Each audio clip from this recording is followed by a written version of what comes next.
In a realm torn by war and chaos, legends whispered of a sword that glowed with the soul of a dragon god.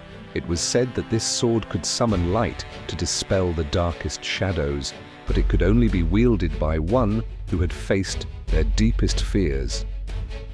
Kael, a lone warrior burdened by his past failures, stood on the edge of a cliff at dusk. In his hands, the glowing sword pulsed with ancient power, and in the skies above, a storm of golden fire dragons swirled. Kael's hands trembled as he gripped the sword. Memories of the village he failed to save flooded his mind. Smoke, screams, and the faces of those he couldn't protect. He had taken up the sword not as a hero, but as a broken man seeking redemption.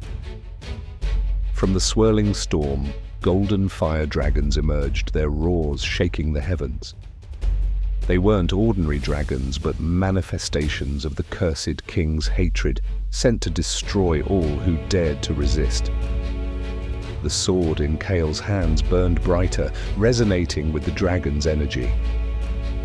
The dragons circled closer, their heat searing the air.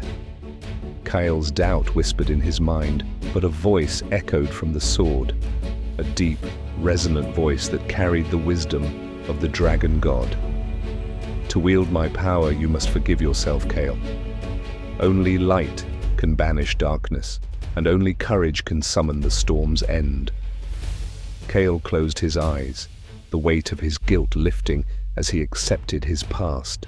When he opened them, the sword's glow was blinding, and the storm began to shift. With a single swing of the glowing sword, Kael unleashed a wave of light that cut through the storm. The golden fire dragons roared in unison, their fiery forms dissolving into streams of light. The cursed king's dark spell was broken. As the storm cleared and the first rays of dawn broke through, Kael knelt and planted the glowing sword into the earth. The land, once ravaged by darkness, began to heal. Kael stood, no longer burdened by his past, but empowered by the light within.